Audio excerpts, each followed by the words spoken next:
This episode of Says Who is brought to you by you through your support of our Patreon at patreon.com/says who. I don't know what. You drunk? I wish. You've been drinking that? I wish. Patreon.com/says who. That is our Patreon, where pretty much every Sunday you get this all over again. You get me and Maureen doing a little thing we call the Town Watch, a little podcast within a podcast that has been going for longer than most podcasts. So we've got that going for us. You know what next year is, Dan? Year 10. Yeah. Yeah. We'll get yeah. Anyway, that's if you give it the $5 or $10 a month level over at the Patreon. That $10 a month level also gets you a sticker in the mail because you become a member of the Says Who Sticker Club, and every month you give it that level, you get beautiful handmade sticker packed up by my 10-year-old who's great at it. And mailed to you. But that's not all. That's not all. We have a special announcement for all of y'all that give it that $5 or $10 a month level. You are invited, as a thank you for your support, to join Maureen and I on a live stream in the evening, time to be determined, of December 30th. That's right. We're going to pregame New Year's Eve with you. So get your, I guess, maybe non-alcoholic champagne or the lesser. Probably. Get the lesser drinks. Yeah. No, get it good. Know what? Fuck that. Get something nice for yourself. 2025. You get something nice for yourself. Yeah. But join us. That is December 30th. More details to come. Although I will be in Philadelphia, so you will see probably the little tchotchkes in the background. That's a real treat for everyone. Yeah. That is a real treat for everyone. Maybe I can do it on my phone and give you a house tour. Wow. No, you don't. I'm not doing that. No one's going to see that. No, that's too much. Too much. Anyway, that is a special year-end thank you treat for you. December 30th again. That's if you give it the $5 or $10 a month level. Might want to go ahead and do that thing. Anyway, that is the story. Patreon.com/sayswho. You guys, it's been like the Cybers Mondays and Tuesdays and the Black Fridays and the small shop Saturdays and all this stuff. But the thing is, if you're in the gift buying situation, books are perfect. It's true. And as of today, this is Wednesday now, the Death at Morning House paperback came out yesterday. So you can get it. It's much cheaper than the hardback, and it makes a good gift. It's a standalone mystery. I think you'd like it. Yeah. Also, not for nothing, if you have a small bookstore near you, and you could even just go in and ask if they have I'm not saying you have to do this for me. If you do, it's great. But like if you ask for the books from an author you like me or someone else, people going in and asking really helps us. For real. Like it makes a big difference that it gets on the radar of the shop to make sure to have them stocked or maybe even move them forward. So, and going into your local shop makes a difference this year, probably more than it ever has. It's truly I know things are really expensive right now. So the sales they're really meaningful because, like everything costs a lot. Yeah, but it's true. The couple extra, like the paperback is, I think, $8 or $9. That's nothing. Well, yeah, like the $10 or something or $11 it costs at the local shop makes a huge difference. So if you're considering books or the Creeping Hand Murder, which again, I really do think would make a great gift. Great gift. I mean, am I wrong, Dan? I do think if people would like it. You're not wrong, and I have empirical evidence that you're not wrong, Maureen, because I wrote a little gift guide up on my website this weekend, one of which is your book, The Creeping Hand Murder. and it sold a lot. It sold a lot of your books. Thank you. Because you know why? It makes a great gift. Also, here I'm going to list all the things that really make a difference to authors. Okay, leaving a review really makes a difference. Posting it on social media, that shit matters. Like book talks of any size, you can be like, I'm so small, or I don't even do that. Posting, no matter who you are, when you post it, it makes a big difference to us. So I'm just letting you know that we see those things and we so appreciate them, because asking in stores, posting reviews, all of that makes a huge difference. So I just want to thank you for that, because we're entering also a thankful time of year. It's true. Did I talk too much? I talked too much. I'm sorry. It's literally a podcast. Well, I'm just not going to say anything. It's literally your podcast. So yes, you talked the right amount. Zip. She's now making a little zipper across her mouth face, which is great. If you want to buy Maureen's books or other books this holiday season, like Dan's books. True. You can always go to kickbezosintheballs.org. That is our own little bookshop where we have quick and easy links to Maureen's stuff, where you can search for any other book, where books that we mention on the podcast have their own little section. Anyway, we get a little cut of that, which is a great way of helping to keep this thing going.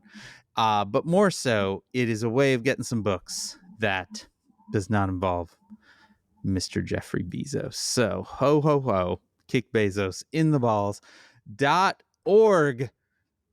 Speaking of buying things on the internet, you can go to merch.sayswhopodcast.com, where you will see a wall of new merchandise that went up last week as promised. There's some great stuff there. There's some new stuff with me and Maureen on it. There's a whole line of things that just say, oh no, really big on it. I should get one of those. Well, one might be arriving this week for you, Maureen. Oh. Yeah, I'm just saying. It's not to spoil or anything. Plus, there's one more special piece of merch that I thought I was going to be able to talk about this on this episode as a thing you could buy right now. A little thing that I call Santa Dan sticker stocking. That is an actual little Christmas stocking stuffed with 10, count them, 10 random pull Sticker Club stickers from the last 4 years of the Sticker Club. Plus some toys and candy and a whole bunch of joy. Thought I'd be able to say you can go over there and buy it, but I talked about it on the Town Watch and released them at that moment in time, and then we sold through all 40 in less than 90 minutes. So first of all, thank you for the people that bought them. Second of all, I went ahead and ordered some more supplies. So once those arrive, there will be one more round of Santa Dan sticker stocking going up on the shop. Keep your eyes peeled. Probably your best bet is to follow SaysWhopodcast.com on Blue Sky or SaysWho@OMFG.town on Mastodon, because that's where the immediate click that button will be, I guess. Who knows? I'm not used to things selling that fast, but they're really fun. I packed 40 of them yesterday. And there will be more soon as my good friends at American Carnival Mart fill my order. Anyway, all of that is at merch.sayswhopodcast.com. And I now, Maureen, have done too much talking. Yeah. The internet.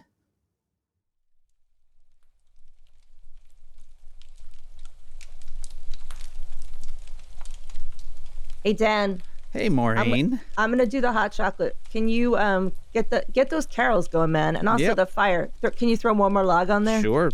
Putting that log on for our festive look back now that we are here in the final month of 2025. I'm glad we built this new lodge in SaysWhovia. Mm-hmm. It's a nice lodge. This was real a good thing roaring to do. fire. Yeah, that is maybe. Well, it's nice and warm though. I'm gonna say it's very warm. Yeah. Okay, Dan. Here you go. You want a little something in this hot chocolate? Or Yeah. Thanks. Thank you. Yeah. Top me up. Marshmallows. Good. Oh yeah, that'd be nice. That would be nice. They're excited vegan. to look back at the year with you. Here you go. Oh, thank All right, you. let's see. Oh, these chairs are nice. Where'd you get these chairs? I got them just outside. Someone was tossing them. Pulled them in. Okay. Oh, that's nice. Yeah. Yeah. Anyway, And it's getting a little hot. I mean, this lodge is. I mean, it's kind of cool that we found a lodge too. It is metal, but it is, it's got this padding already in it. Yeah, it's nice. It's so anyway, 20. Whew, it's getting warm. Dan, this is the time of year when you sit back and it's the long winter nights. You get to reflect on. In January, we actually remember last November when we were at beautiful Disney together, and it was nice. That was nice. I'm gonna take my.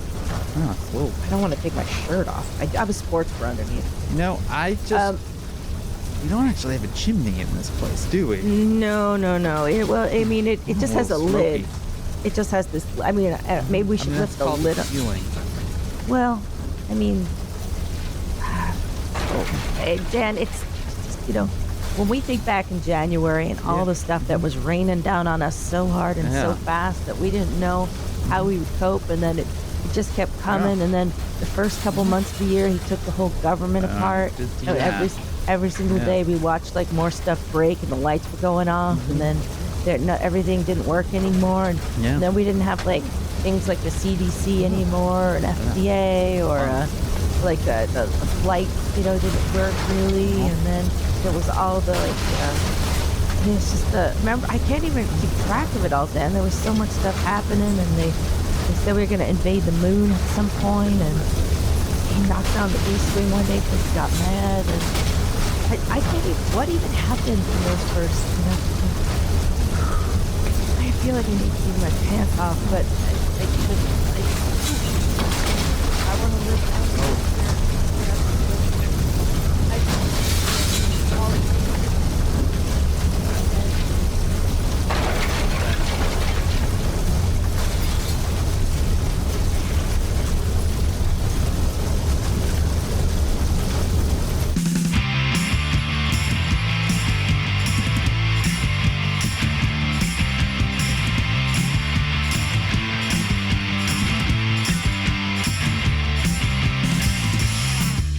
Welcome. Oh boy. To Says Who, podcast that's not a podcast. It is a coping strategy. I am Dan Sinker. I'm Maureen Johnson, and Dan, that was some acting. I have a story to tell that is going to make you so happy. Oh, okay. I don't know what this is. Well, you do, but I have more details. Okay. So, one of the big pinnacle events of my year. Yeah. When I say it was like on the calendar. Was the release of the new Rian Johnson film, Wake Up Dead Man. Yeah. Rian Johnson, creator of Knives Out and Glass Onion, one of my absolute, and also Poker Face. Don't sleep on Poker Face. Nah, Poker Face is great. I was so excited about this that I never go to the movies. I don't know why, because I love the movies, but I never go. I think it was a COVID thing that I was just like, I don't go to that. But I saw that it was running at a theater near me. Yeah. It's in the East Village. It's called the Angelica. It's beautiful. And I was like, and I said to Oscar, I want to go see it. Like, I'm going to buy us tickets to go see it. Yeah. So I just picked out a screening. I picked the one that said 35 millimeter because that sounded more like a movie. Yeah. Mm-hmm. So bought the tickets, and we didn't have time to eat dinner. Okay. So we get there because it was kind of a weird time. We're like, well, we don't want to eat at like 5 o'clock. Right. So 5 o'clock. So we get there, and I said, I really want popcorn. Okay. Because I like that'll make it like a movie. Then you're really at the movies. Yeah, right? Yeah, definitely. And Oscar says, oh, I don't want popcorn. I was like, really? And he's like, nope. I'm like, okay, then I'll just get this little medium bag. The mediums are actually not that crazy. And I go to buy it, and I'm getting my popcorn, and the person is filling a beautiful bag of popcorn for me, and then looks up and goes, Maureen. And I go, ah! And she goes, you're here. And it turns out that the person scooping it is a manager who is a SaysWhovian and reader who says, I have listened to SaysWhovia from the beginning. I've been waiting. I knew you'd show up eventually. Yeah. I've held on to this job for the last 9 years in the hopes that you would walk into this movie theater. I'll tell you, I'll be going a lot more because of this person. But we came around, we talked, it was great. And they said, hey, Rian Johnson is here tonight doing a Q&A. Do you want me to get you in? And you were all, yes. Because it turns out the other screening, the one that wasn't 35 millimeter, I didn't see anything on this I looked at the website first, like I didn't see anything that said he was doing a Q&A at this other one, because I would have picked that one. But so we went to that one is at like 7:30 and we were going to the 7. So went to the 7 o'clock, watched Wake Up Dead Man, which I cannot recommend highly enough. I'm so excited. It's not just a mystery, like it's not just a fun Benoit Blanc mystery, but it has moments that are both always, again, very, very funny. Yeah. But like weirdly moving. And it has a lot of messages about getting a lot, like about believe it, like about like good things. You know how like Anxious People was one of those things where you're like, this is actually a really good thing about people? Yeah, totally. It's sort of like that. Ooh. It has that kind of air to it where it's like, actually, it's also very life affirming. Yeah.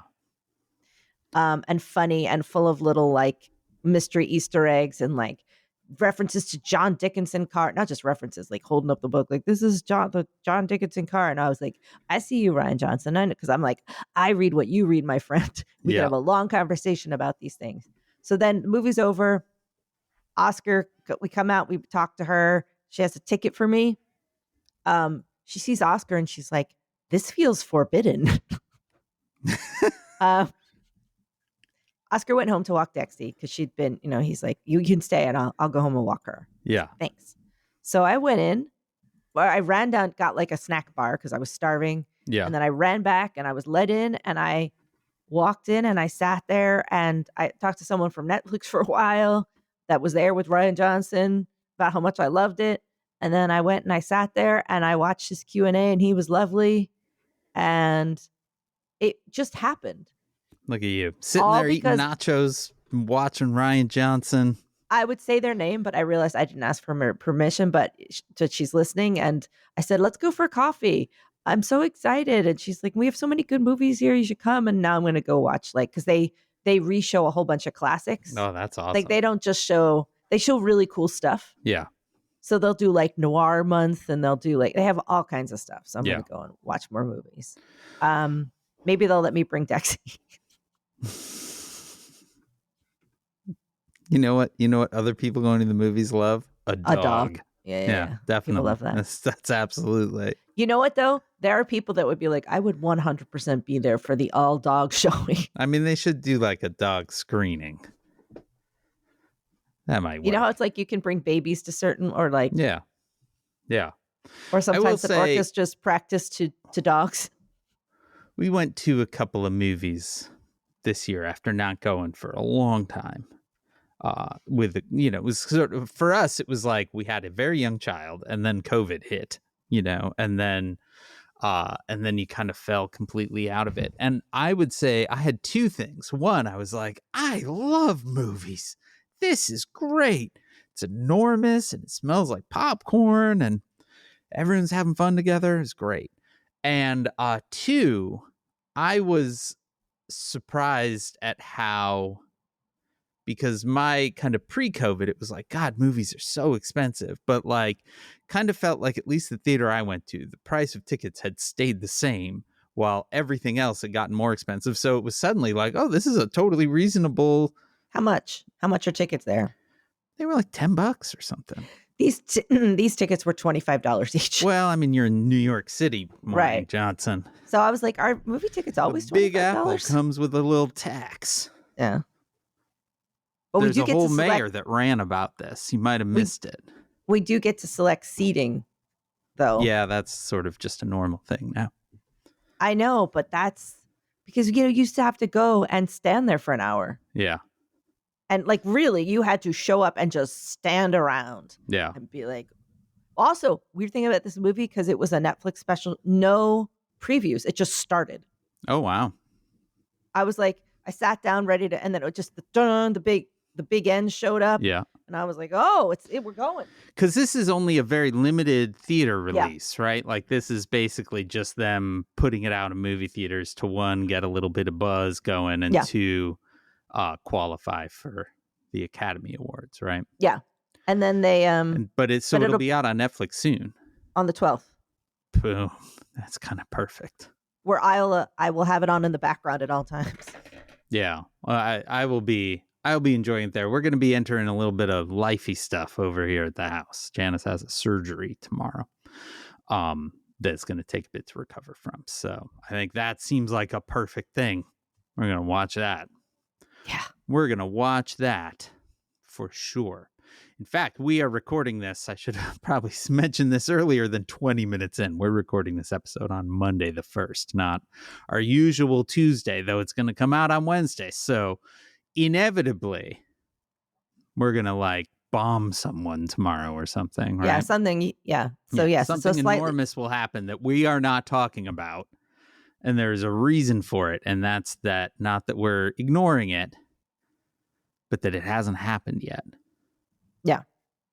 People, we don't know. And I get it, because I get there too, but they're definitely every now and then a big thing will drop on a Wednesday when the episode is already out, and people are like, I can't wait to hear the episode. And I'm like, yo, things take time.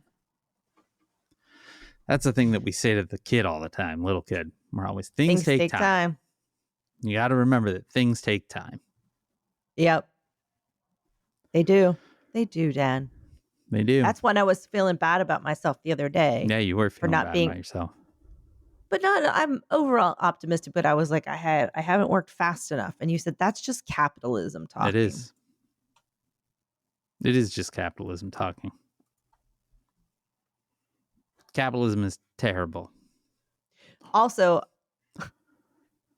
speaking of capitalism, because I do the shopping from my father to my mother, some of my mother to Oscar. I also help my mother pick out things for me. Plus, I do shopping for all the people I'm buying gifts for, including everyone that I send out a lot of thank yous to people that in publishing, you send out thank you to your editors and everything. So I have this kind of giant spreadsheet of what I've bought for who.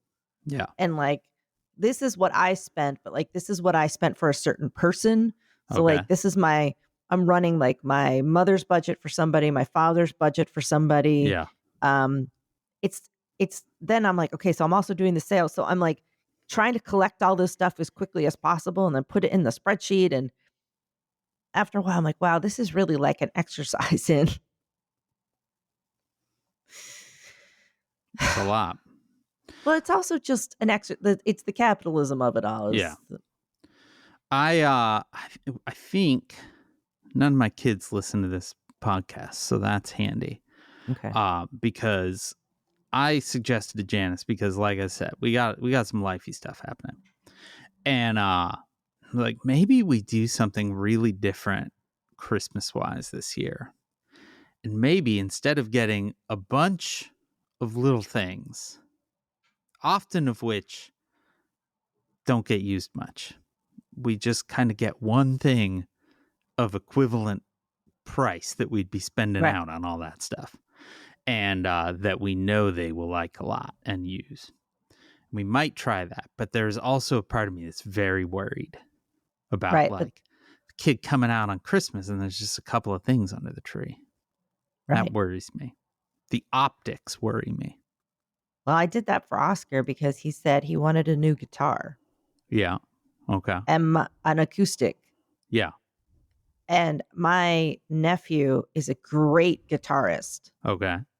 A shockingly good guitarist. He's also a man now. So I always think of my nephew is now, he's 19. He's a tall English man. Yeah. I'm always like, who is this tall English man? And why is he my nephew? But he's a great guitarist. And I was like, can you help me pick out a guitar? And he got into it and studied all, I was like, can you find one from this store? Yeah. Because it's low, that's where I'd buy it from. And he studied it and he had all these recommendations. And I've gotten Oscar a beautiful guitar. Boom. Nobody tell. He knows.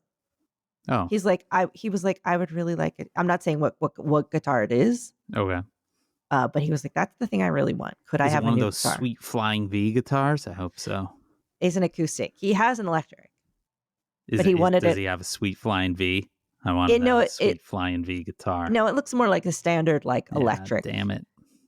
But see, we have guitars in the house. I'm like, I should play them. But I know how to play guitar. I should learn how to play guitar. But I've never had an impulse. I am the one person who's never had an impulse to pick up a guitar. Oh, okay. Ever. Like keyboards, piano, all day long. That's what I played. Yeah.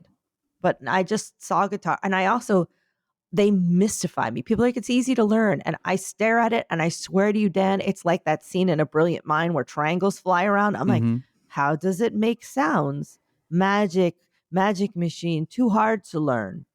Impossible machine. Here's what you should do for the guitar for Oscar. Rick Nielsen, the guitarist for Cheap Trick, Rockford, Illinois' finest, very famously has a lot of guitars. And one of them is a double-necked guitar that looks like him, where the necks are the legs, and then the body is his body, and then he can play it. You should do that for Oscar. He'd love it. Get him a guitar that looks like him. That's it. I've solved it. Well, I've already bought the guitar. Well, time to return it.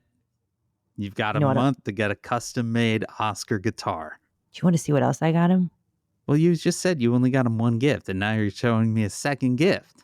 No, this is there. So because we do Christmases, I have to give him something in England as well. And this is something I bought because I bought it in Iceland. Okay. I got him one of those handmade Icelandic sweaters. Oh, nice. I like how Maureen has revealed that Oscar does not listen to this podcast. He doesn't. Oh, that's really pretty. Yeah. That's a very nice looking sweater. Yeah. Handmade. Man. Now, do you want to know the secret of the sweater? Okay. I'm going to tell you the secret of the sweater. Okay. So I'm going to need you to put that sweater back wherever it was, because right now you've just lobbed it onto your desk, and now I'm worried that he's going to come in with like a cup of tea for you. It has been out sitting in full view this whole time. What the hell? He doesn't notice stuff in my office. It's sort of a joke. It has literally been sitting on top of a pile of books. Hold All on. right. Okay. Just put a planner on it. Okay. Now you can tell me. Let's put a planner on it. What's the secret? The more put a planner on. So these beautiful handmade Icelandic sweaters. They're like $700. Yipes. They're really expensive. And I looked at a lot of them for him. And I, because one year, 2 years ago, I accidentally got him, between my mother and I, we accidentally bought him 7 sweaters. And so I was like, I can't get him another sweater. But there's a whole thing where you can buy consignment, like they resell them. Yeah. And I went in, we had 2 hours before we had to go to the airport, and we were walking around Reykjavik, and we went in this amazing consignment shop just because it was there. And I saw this one and I was like, that's the perfect sweater. Like it's the perfect color for him. Like it was, because a lot of them are kind of, but this one just was perfect. And I showed it to Kate. She's like, that's perfect. So I bought it there. Okay. And I was like, do I feel bad about that? Because I bought him like consignment. No. So then I was like, maybe I just keep it for me, or maybe it's for both of us. Maybe it can be like our sweater that we share. No. Anyway. No one wants an hour sweater. Well, we might. But anyway, but it's just because how do you deliver that information? Hey, here's your present. I bought it at a consignment shop, and so I felt guilty that I was giving you a used gift. So instead, it's for both of us. I wouldn't do it for Christmas then. I would just be like, we're going to share this sweater in general. Nobody wants to share a sweater. Because what happens if both of you at the exact same time are like, well, you know what I need right now is to feel real cozy? Then you're hosed. Listen, I'm not going to, because it is a beautiful handmade sweater. I still paid a couple $100 for it there, so it's really nice. But the thing is, they are famous for, there's like an Icelandic knitting guild, like it's an official like thing. So there's no tags or anything. They're just all handmade. Okay. It's amazing. capitalism. It makes you feel weird about even doing that. Yeah. Capitalism is a real motherfuck. Tell you that. You know what I've been doing, and I'm doing it even as we're recording. I'm just unsubscribing to all the bullshit that comes into my inbox right now.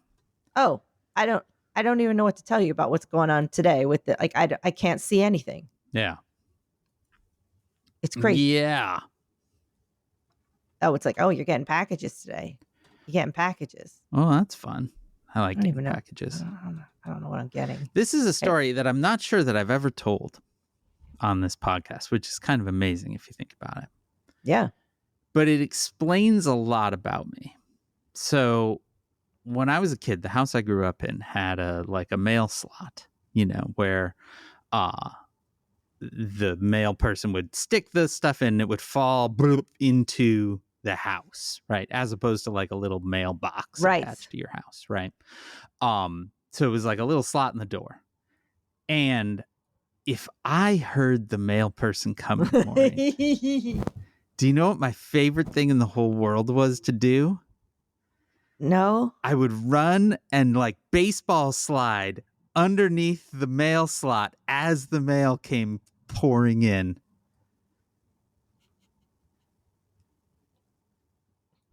I still have such a vivid memory of the feeling of mail falling on me in like my pajamas.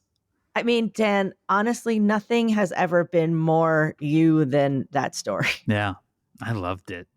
It was so exciting. I can, like, even in retelling it, I can feel the excitement pulsing through me, hearing the mail person coming up the steps and realizing I could time this out just right. Little bit. Yeah. And then, because especially back then, like, you got like catalogs, especially this time of year. It was like, the amount of shit that would come through the door. Little Dan is sitting there and a 3-inch Sears catalog hits him in the eye.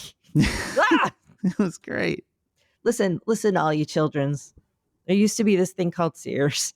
Yeah. And there used to be this thing called the Sears catalog. That was the book of dreams, as Bill Bailey might say. And it just, because there was no internet, it was just a big book of everything that it was in the store and how much it cost. And the last, 30 pages were all that mattered. Oh, yeah. Because the last 30 pages were the toys. Yep. And that is where the magic happened. And you would study that thing like it was the Voynich manuscript. It was, and you would point out and be like, this toy, please, this toy. Oh, yeah. It was great. Yeah. It was great. But now, you don't get that. You don't get that giant weird book that you would just stare at. They do now, speaking as a parent of a child, both Amazon and Target. So we're talking about the lowest of the low now, but have figured out that like kids like a catalog because they both send like a holiday toy catalog to your house now. Oh, okay. So, and I have to admit, it's pretty smart. Have I ever told you about the grade school assignment that made me so happy that I think about it to this day? No. It was an assignment that we were given an imaginary budget and told, like, what if we had to go like live in the woods and be like or go on a trip and be completely like, we needed, all the things, including food and like, tents and I studied. Oh, yeah. Grocery circulars and catalogs and prices, and I put together, and like you had to kind of cut it out and paste it and then do all the math for it. And I was so thrilled by this excitement. But this, I just called it excitement. I know. This assignment. You were so thrilled about this excitement. This assignment, I still think about how much I loved. And I was like, well, I could get that tent or I could get that tent because I like only have this much. But that tent could be used for this and this. And then I could get like a 2-burner camping stove. And then I could get like 1 pot to do this. And like just working. That was like my dream. That's what I would have done in my free time. Yeah. The fact that I was getting like I could get a good grade for this. Yeah. Are you fucking kidding me with this? Yeah. But Dan, That is a hell of a good game show idea, actually. You mash up like Survivor and The Price is Right. Oh. Where you've got to equip your ability to, make it a week. Anything that you have to like that's why I love fucking Guys Groceries game, because like they have to like, grab some stuff and then figure out what to do. Oh, yeah. Another dream. Yeah. If they made that into a thing that you could like tourists could go and like a thing that's like you paid admission to play the grocery game. Oh, yeah. I would be like, you take my money. Yeah. Take me right to Flavor Town. Oh, yeah. Give me the box and I have to figure out what to do with it. Yeah. Please. You have watched the most recent season of Taskmaster? Oh, yes. Okay. There is a task within it that honestly they should spin into its own show, where it was a team task where they had to do a heist. Oh, right. And it was so good. And I was like, that is a fucking television show right there. You get like, some celebrity comedian style folks. They've got a premise and they've got to sort out how to do it kind of in real time. I would watch the fuck out of that all the time. It's called Taskmaster and you already do. No, it's different. Like it's a heist. Like, yeah, I mean that heist one was just such a different style of I wished it was longer. They've done. Right. You watched it and you were like, man, I released the outtakes of this.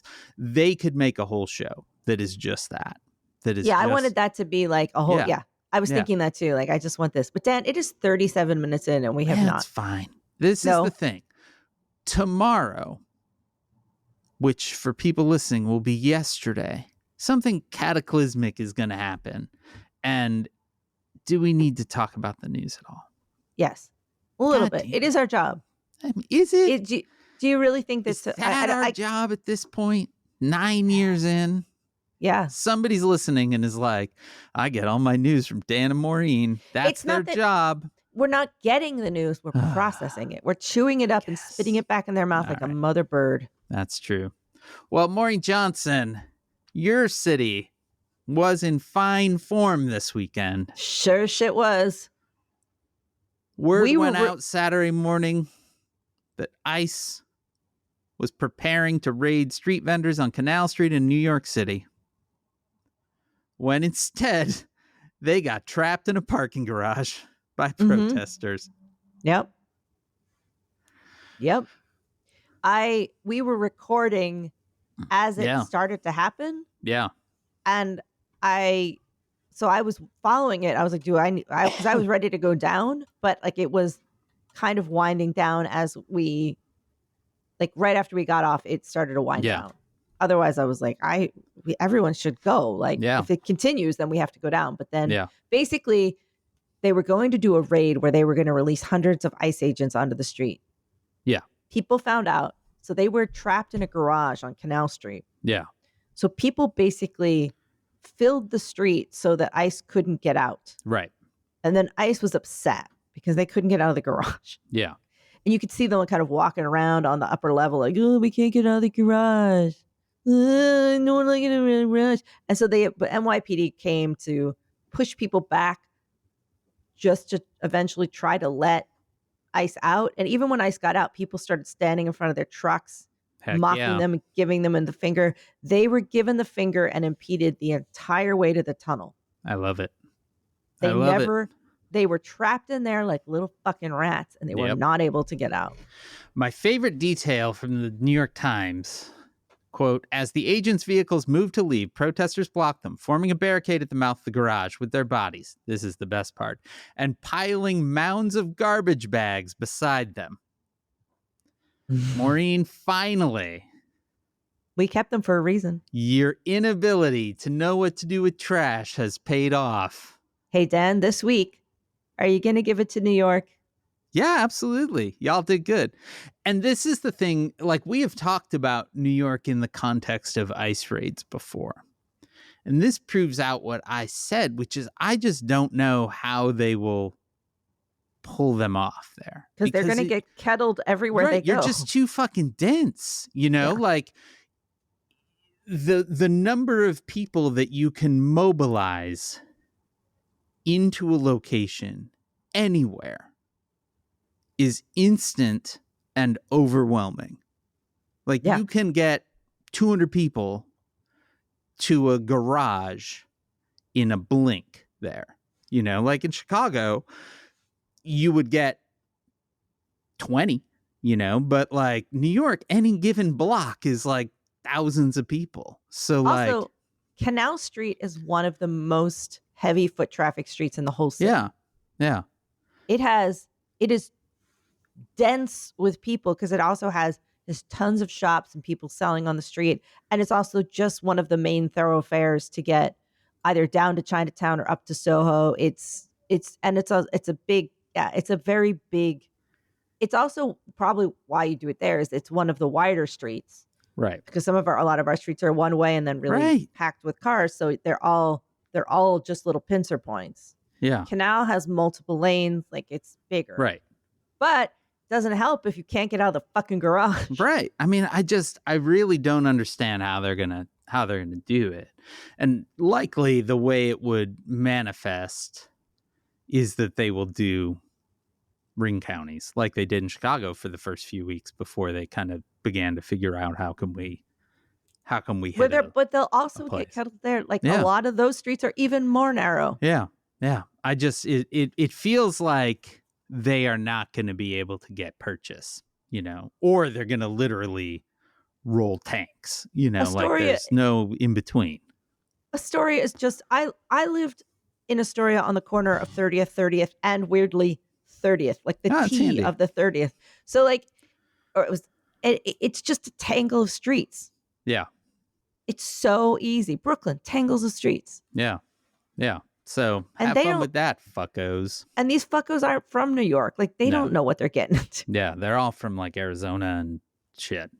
And yes, again, it's really easy for people to just leave their apartments or the shops they're in or whatever the fuck they're doing. People were like literally doing Christmas shopping and they nearby in Soho and they're like doing the shop and they heard and they just walked 2 blocks and stood in front of the garage. That's the thing. Like you can get a critical mass of people in a moment. And I was like, even I'm not that close to there, but I was like, how could I get to there pretty quickly? Yeah. Because I was trying to calculate how long it would take me to get there. And like, by the time I got there, it was like they were basically all trying to sneak off to the FDR. Yeah. Good job. It was very beautiful. You just need Zoran to flash that winning smile a little more. Yeah. They won't even try it. Come on, Dan. We're coming up in the rankings now. Come on. We've done some cool stuff recently. Y'all are doing it. Yeah. And it turns out the trash bags were there. We will throw that twist. shit. That was like an M. Night Shyamalan level twist where you just got the trash bags the whole movie. And then at the end, boom, they're what save you. Did you ever watch the movie, the one about the people that never, it was called The Village, I think it was called? Yes. So we watched this movie. I'm obsessed with the dumbness of M. Night Shyamalan movies. My favorite movie of all time is The Happening in this regard. Yeah. I would do a watch of The Happening. That's what we should do. Because I think you would enjoy it. It is the funniest movie ever made. I think it's funnier than The Room by several degrees because spoiler alert, all these things start at, it's just something starts happening. If you've never seen it, just this one day stuff starts happening. And the whole thing that happens is that people stop, walk backwards and kill themselves in weird ways. Yep. But they have to walk backwards first. And you know what did it? Yeah. Plants. Oh, right. That's the Donnie Wahlberg one, right? Yeah. Yeah. It's anyway, the wind. You were saying The Village. So The Village, I had a theory when watching The Village. Yeah. That it was the cinematographer was also in grad school and was secretly doing a side quest. Okay. Like fulfilling an assignment, which was they had to do a study of chairs because that movie loves a chair more than anything I've ever seen. Yeah. Every shot, they're just like lovingly focusing on empty chairs for no reason. There's a chair. After a while, I was like, what is this chair fit? It's like what's his face in The Feet? Who? Oh, Quentin Tarantino. Quentin Tarantino and his love of feet. Yeah. Putting his weird foot thing out there. Someone loves a chair. The Village did create one of my favorite pieces of writing that has ever existed that I think about regularly, which was noted historic film critic Roger Ebert's review of The Village, which he gave 1 star, and which the final paragraph I think about all the time. And it goes, eventually the secret of those, etc., is revealed. To call it an anticlimax would be an insult not only to climaxes, but to prefixes. It's a crummy secret about 1 step up the ladder of narrative originality from It Was All a Dream.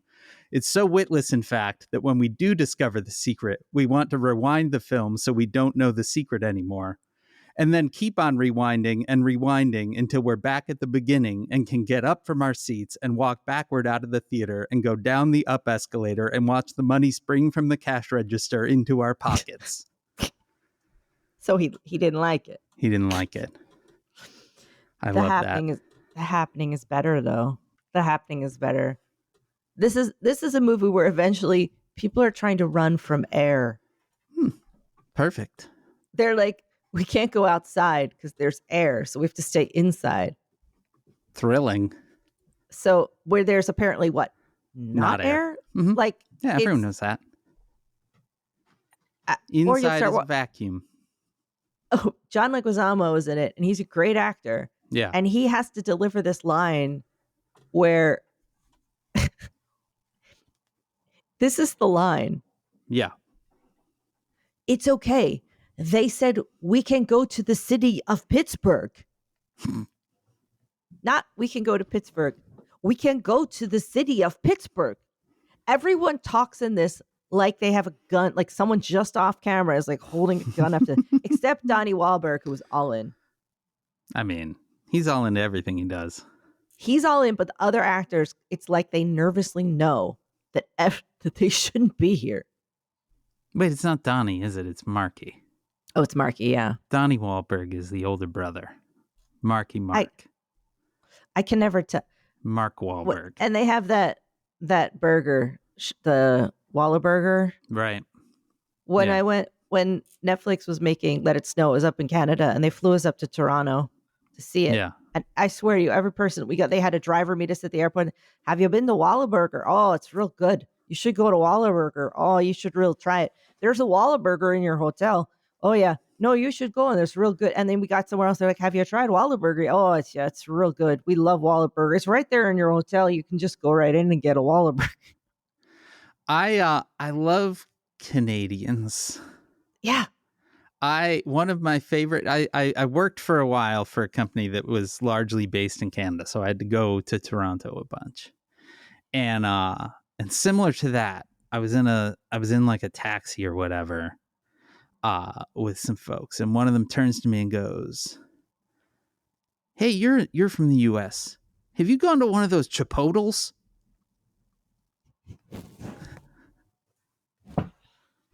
True fact, Dan, I've never been to a Chipotle. You've never been to a Chipotle?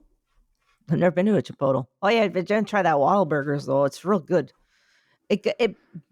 So I was with Kate, and after a while we'd be like, oh, where should we go? Maybe we should go to Whataburger. It's real good. We could run on over to Whataburger. Did you? No, because we had to go to the set where they feed you, you sit in the chair. And we got to sit with the director, and we had a chair with us, Yeah. So it turns out I found out why they have the names on the back of those chairs, because they really do make you sit where you're supposed to sit. You're really not supposed to get up and walk around or do anything except be where you're supposed to be on a set. And you just have to sit there for a real long time, So we were sitting with the director behind him, and they said someone come in from the food truck. And they came over with snacks every once in a while, and they're like, "Do you want some popcorn?" We also got some pretzels with chocolate and stuff. And so but you could go over to the craft services, and you could get soup anytime you wanted. I appreciate that accent because it's just like just go on a journey with it. Oh, yeah. So you go around the world with one accent. Turns out, though, I could get Canadian citizenship for real. Because you had a movie made there? No, my grandfather is Canadian. Oh, he is from Nanaimo. Yeah. Well, that's good. And they've reopened something. So if your grandfather or grandma's from there, you can get Canadian citizenship. It's called like the Reclaiming Lost Canadians thing. Let me make a suggestion. Do it. No, I have an English husband. I can do that too. Yeah, but you can do the Canadian one. Just collect them. Be like a Pokemon. I could get that too. And then, you can't quite get the citizenship with an English husband right away. You can get like a spousal visa. Yeah, this thing is like you could go and live there, I think. Yeah, I don't know what it is. Yeah, but my grandpa's from Nanaimo. There's so much happening in that accent. I know. You're just moving. It is transcultural. Yeah. I like it. I think Canadians would love this. Oh, yeah. Definitely. I'm sure. Yeah. They're loving this right now. They are, definitely. I spent one summer, I taught in Fargo. You did? Oh, yeah. I did. You talked about this. And then I found out that they say Fargo is not in Canada. No, but it's close and it has a similar accent. True. Yeah, all of the northern Midwest and Plain States do. And they say oopta, which I like. I say now a lot, oopta. Yeah. I forget what it means. I think it just means like there's a problem. Yeah, oopta. It just means like, You know the oopta? Yeah. Is that a Chicago thing too? No. But Chicago. but it's How's like Chicago a Minnesota thing. What's the Chicago accent? Chicago. I've been working with the little one on his Chicago accent. He's pretty good at it now. What accent do I have? You have a occasional Philadelphian accent that does come out, largely around the pronunciation of the word donkey. How often do we say that? You say donkey. Donkey. Now you're saying donkey, but if you're just cruising on a story about a donkey, you say donkey. How many stories do we have about I don't know, but for some reason that was the immediate word that my head went to. So clearly we've discussed donkeys before, though I can't think about why. Why would we talk about donkeys? I don't know. I can't say it. Yeah. I don't know what to say. I'm going to try to just say donkey. There it is. See? There it is. That was it. You say donkey. But I don't even know if that's a Philadelphian thing or if that's a... I used to have a very strong Philadelphia accent as a child. But you hammer it out in college. Yeah. But it's like you go down the shore, Yeah. No, that's you go down the shore, get a glass of water, go down the shore. Down the shore. Yeah. Down. We can take the word down and make down like a cat. If you want to talk Philadelphia, you want to talk like a cat. We have been rewatching the documentary about the Northeastern England football club, Sunderland. It's a Netflix documentary from a number of years ago called Sunderland Till I Die. It's a really, really, really, really incredible documentary about fans and heartbreak and everything. But Sunderland is almost as far north in England as you can get and not be in Scotland. And the accents are wild in terms of having to try to understand what people are saying.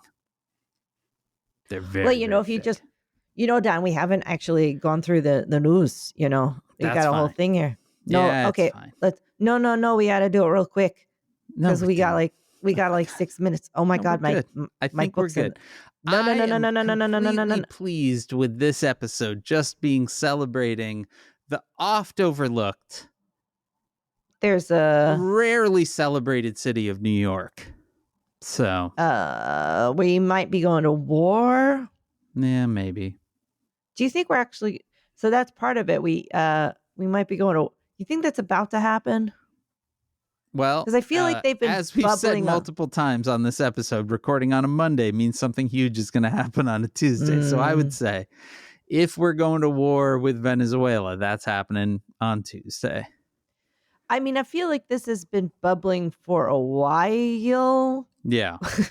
But I think that to kind of at least jump into our notes for a moment to respond to that question, I feel like the chances of us going to war in Venezuela have actually gone down a little bit since it has been reported that in our continual bombing of boats in the Caribbean, which has always been legally dubious at best. The Washington Post this past week had report that they blew up a boat, witnessed that there were a couple of people floating alive in the wreckage, and that Pete Hegseth ordered to kill everybody and ordered a second strike. And now, according to Politico, quote, lawmakers from both parties have raised alarms Sunday that Defense Secretary Pete Hegseth may have committed a war crime following a report that he ordered a follow-on attack to kill survivors of a boat strike in September. Even some Republicans were on the various Sunday talking head shows yesterday. Representative Mike Turner of Ohio said, quote, if that occurred, that would be very serious, and I agree that would be an illegal act. Representative Don Bacon from Nebraska said, quote, if it was, as the article said, that is a violation of the law of war. Now, Donald Trump, always pretty decent at knowing which way the wind's blowing, did on Air Force One yesterday when asked if he wanted Hegseth to do that. He said, no, I wouldn't have wanted that. Not a second strike. The first strike was very lethal. So my gut is you don't go into a war immediately following accusations of war crimes, though who knows? Dan, these are not bright people. They are, in fact, not bright guys. And things, I watched that again because I had to for the book. And when they got to that line, I almost felt like I want to do like a Rocky Horror style watch chant along with it. Yeah. Yeah. I like it. These aren't bright guys and things got out of hand. You're like, yeah. Fuck yeah. That's my line. That's my line, bitches. One last note on that whole thing. Keep in mind, for those that are excited about the idea of Pete Hegseth being tried for war crimes, keep in mind that the U.S. has a pretty terrible track record for prosecuting officials for committing war crimes. For instance, just off the top of my head, George W. Bush is still doing bad paintings in Texas, and Dick Cheney died not in a prison cell. So don't get your hopes too far up. Though I do feel like we could end up with a Christmas without Pete Hegseth. So I would take that. A Christmas without Pete. Dare to dream. Dare to dream. Says Who is made possible by you through your support of our Patreon at patreon.com/sayswho. That's our Patreon, where at $5 you get this all over again most Sundays. And if you give another $5 on top of that, you get a really beautiful sticker in the mail, mailed to you every month that you give at that level, because you become a member of the Says Who Sticker Club. And as a thank you for all of your support, because I really cannot emphasize, we would not be rounding our way toward year 10 of this thing without your financial support through our Patreon. So make of that what you will. Yes, that's true. But as a thank you, you can join us December 30th in the evening, time TBD, for a little special hanging out with Maureen and Dan live stream. We'll answer your questions. We'll probably talk. I'd imagine we'll talk. Maureen's typing shit now. I'm saying. She's just answering emails. I'm sending something. My mother sent me something. Okay. See, I have to go to the cardiologist this week. She sent me the family history. Oh, well, that's good. Yeah. Well, anyway, December 30th, live stream, Dan and Maureen ringing out this shit year with you. Patreon.com/sayswho. Our theme music was performed by Ted Leo, who is out on the road right now with Amy Mann doing their Joyous Holiday Festival. Go check it out. Paul F. Tompkins is there. Josh Gondelman. Yeah, it's a whole thing. Oh, so good. It's a whole thing. It's sold out most anywhere, I would imagine. But, people have ways of finding tickets, right? And our logo was designed by Darth. Thank you, Darth. You can contact us at SaysWhopodcast.com on Blue Sky, at SaysWho at omfg.town on Mastodon. Those are, by the way, the two best ways to find out when the next round of Santa Dan sticker stockings go on sale. And you can hit that button quick, apparently. You can also, though not for the sticker stocking situation, you can email us at that is HEY at SaysWhopodcast.com. You can join the discussion on Facebook at /group/SaysWhovians. Our Facebook group was moderated by Janice Dillard. You can also join the fan-run Discord server at tinyurl.com/SaysWhoDiscord. Whatever you do, spread the word, subscribe, leave stars and reviews on Apple Podcasts, Spotify, or YouTube, or wherever it is that you listen. You can join us next Wednesday, the 10th of December. That's no good. That's crazy. For our very next episode. And from my basement in Chicago, where we got like 9 inches of snow on Saturday, seriously, I am Dan Sinker. Yeah, it snowed. And from here in New York City, where we throw trash at ice. Yeah, you do. I'm Maureen Johnson. And this has been Says Who.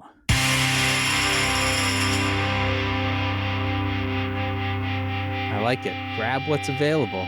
And in New York, what's available is trash. We did it.